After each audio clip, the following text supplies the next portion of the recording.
Dois dedos de conversa. Todos os dias. Dois dedos de conversa. Uma rúbrica de João Figueiras e convidados. Na Alvor FM. Painel do Futuro número 4 é uma rubrica criada aqui pelo nosso colaborador, arquiteto Ricardo Camacho, que aborda as áreas de intervenção estratégica para o Algarve no âmbito do PRR, Plano de Recuperação e Resiliência. Bom dia, Ricardo. Bom dia, bom dia. Para hoje, qual é o tema específico que vais abordar? Na nossa última conversa, falamos do Geoparque. Sim. E eu acho que era relevante percebermos o impacto que esta nova motivação de uma estrutura de vida mais equilibrada no território pode ter naquilo que são as futuras candidaturas ao PRR. Ou seja, nós temos aqui falado imenso da questão dos fundos e de que forma é que os municípios vão poder concorrer a fundos num formato muito diferente, provavelmente, do que aquele que anteriormente foi definido. Portanto, achei que poderia ser interessante falarmos um pouco sobre o caso do Geoparque Algarvensis, sendo que há pouco tempo foi inaugurada a escultura, de uma maneira, do animal pré-histórico que originou a salamandra da região. E, portanto, pareceu-me que era um tema fundamental aqui. Claro, com certeza. Força aí. Aqui é um pouco...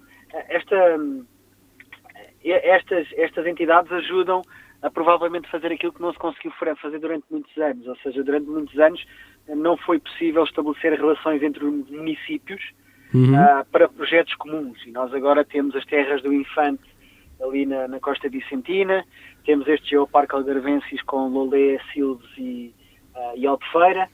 E, portanto, estas são entidades que vão proporcionar no futuro esse equilíbrio. E claro que o tema das candidaturas vai ser determinante, porque de alguma maneira, se nós tivermos uma geração em que o Jéssica, por exemplo, o famoso programa Jéssica, permitiu fundos para a reabilitação urbana em centros como, por exemplo, Portimão, estou a lembrar. No caso do edifício do Malboro, conhecido edifício Malboro. Exatamente. Eu acho que no futuro quem vai atribuir esses fundos vai querer saber mais acerca da economia circular, acerca da biodiversidade, acerca, ao fim e ao cabo, da sustentabilidade dessas entidades.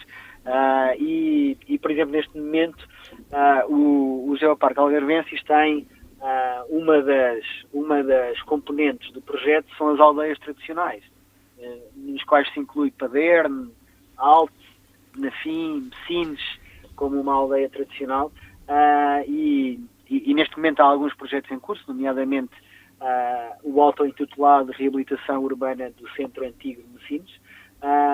E aí é muito importante perceber de que forma é que os municípios vão operar. Ou seja, os municípios até hoje pensaram o espaço urbano muito relacionado com a infraestrutura, com a ideia da manutenção, com a ideia, vamos assim dizer, dos serviços básicos. E andaram se calhar um bocadinho de costas voltadas uns para os outros, não? Também. E esta vai ser uma grande oportunidade para que os vários concelhos se possam juntar, né? Neste objetivo comum, exato. Claro.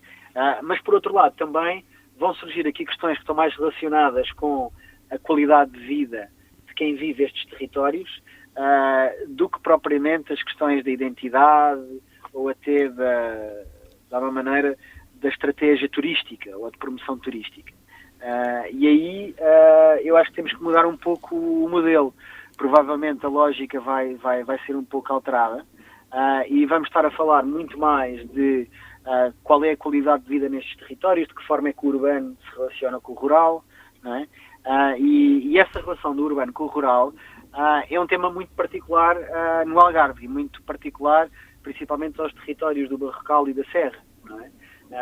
As pessoas tinham vergonha de dizer que eram da Serra. Sim. As pessoas dessas ditas aldeias ou dessas ditas vilas sentiam-se superiores àqueles que viviam no espaço disperso porque eram considerados mais urbanos, e isso são estigmas que estão completamente invertidos.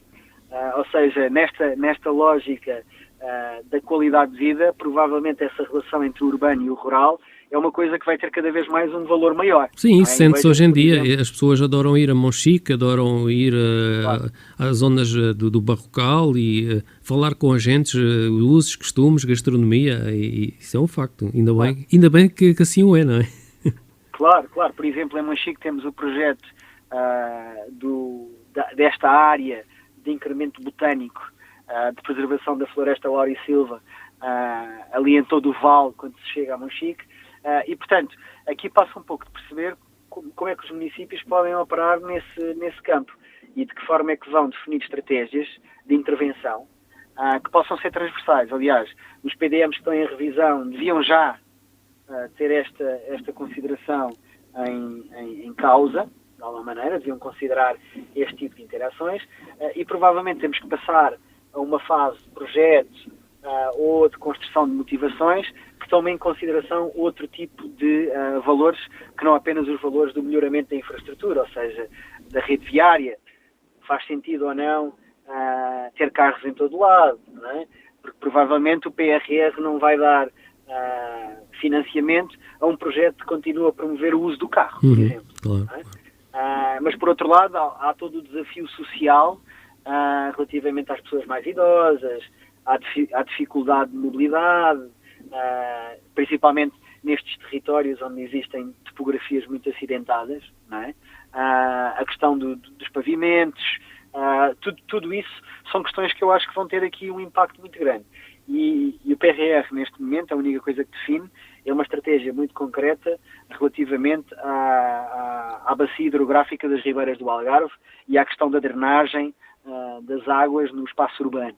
Não é? E não deixa, e as outras áreas de definição são áreas que neste âmbito estão muito mais próximo da questão, por um lado, social, que é vista no âmbito dos equipamentos de assistência social, ou seja, escolas e lares de idosos, e por outro lado, na questão da renda assistida e na possibilidade de alocar habitação a custos mais favoráveis para os jovens, para de alguma maneira se fixarem neste tipo de territórios. E esses são temas em que provavelmente temos que encontrar aqui formas mais inventivas de o fazer. E eu acho que já falei aqui em sessões anteriores, por exemplo, do programa da nova Bauhaus, que foi um programa que a Ursula von der Leyen, a Presidente da Comissão Europeia, lançou no último setembro, e que neste momento a Ordem dos Arquitetos em Portugal está muito empenhada em usar este programa como uma ponte para se perceber a ideia do habitar, a ideia da casa, e de que forma é que esta ideia de habitar e da casa que nós aqui já falamos pode, de alguma maneira, inscrever-se neste ciclo sustentável. Não é? E aí vai ser muito interessante perceber, por exemplo, quais as estratégias dos diferentes municípios relativamente à habitação de custos controlados. Não é? E à ideia da renda acessível. Neste momento, por exemplo, eu dou-lhe um exemplo, estávamos a falar neste território, em sítios como, por exemplo, Paderne, não é? A Câmara de Albufeira está a investir em habitação de renda controlada. No entanto, o projeto da Câmara de Albufeira para essa habitação de renda controlada não tem em consideração todo este universo que nós falamos, ou seja, é um pouco perverso o próprio Estado, as autarquias, estarem a dar o exemplo errado. Quando deveriam ser os primeiros a dar o exemplo, não é? Exato. É lógico que aqui pode sempre falar da disponibilidade de terreno, onde é que a Câmara tem o terreno, onde é que pode construir, mas, por exemplo, este tema de Paderne é bastante sensível, ou seja, neste momento a Câmara está a construir um conjunto de habitações numa área que tem uma presença na paisagem enorme, ou seja, nós quando chegamos a Paderne, vindo do Purgatório, vemos neste momento logo o impacto que essa construção que está neste momento em curso tem, por exemplo, naquela vila ou aldeia, por acaso não sei se Paderne é vila, mas naquela aldeia de Paderne. Não é? E isto são coisas que eu não sei se os municípios estão conscientes do papel que vão ter que ter aqui, mas que, novamente, os técnicos devem ter essa consciência e devem ser até, de alguma maneira, os mobilizadores disso. Mas, para além disso, a questão dos movimentos cívicos, que nós aqui já falamos várias vezes, tem aqui um papel central. Ou seja, tentar reunir a massa crítica nestes territórios parece-me fundamental. E eu tenho um exemplo muito concreto. Em Messinos houve esta apresentação da requalificação do centro antigo, e na própria apresentação existiram imediatamente várias vozes de pessoas com algum poder de argumento ou discussão que se levantaram contra o projeto ter como principal objetivo a ideia das infraestruturas. Quando eu falo de infraestruturas estou a falar de saneamento básico, eletricidade, não é? Água, esgotos, ou seja, tudo aquilo que é subterrâneo. Não é? No entanto, quando se vai investir, por exemplo, em Messinos 4 milhões e 200 mil, ou próximo dos 4 milhões de euros, num projeto destes que nunca aconteceu na Vila, ou seja, a última intervenção de infraestruturas em Messinos aconteceu no final dos anos 50, e desde lá até hoje não houve qualquer intervenção com este caráter. No entanto, em 1950-60, a ideia era esta dos serviços básicos e mínimos. E eu acho que neste momento nós temos que mudar a abordagem. Já não estamos aí. Já estamos noutra fase que aí, para além da questão da mobilidade, que tem sido muito discutida com o transporte público e o comboio, e de que forma é que as pessoas podem andar menos de carro num território que está completamente dependente de carro, estas são intervenções que vão ter que resolver esses problemas e pensar-se, e acho que é importante olharmos para o Geoparque como uma oportunidade para a qualidade de vida dos residentes e não como um produto turístico.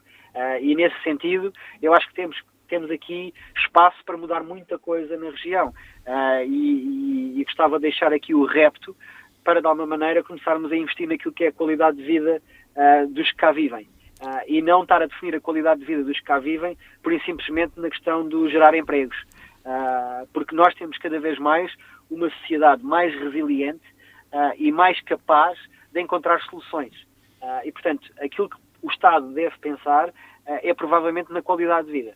Até porque é esta que pode atrair também novos residentes e melhorar todo um mercado que os grandes investidores no Algarve, como por exemplo a Lusotur, o André Jordan disse há pouco tempo que o futuro do Algarve era o turismo residencial.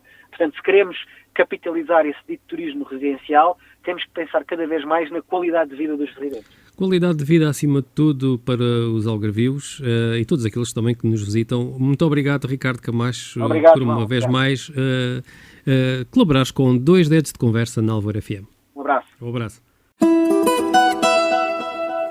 2 dedos de conversa. Todos os dias. 2 dedos de conversa. Uma rúbrica de João Figueiras e convidados. Na Alvoura FM.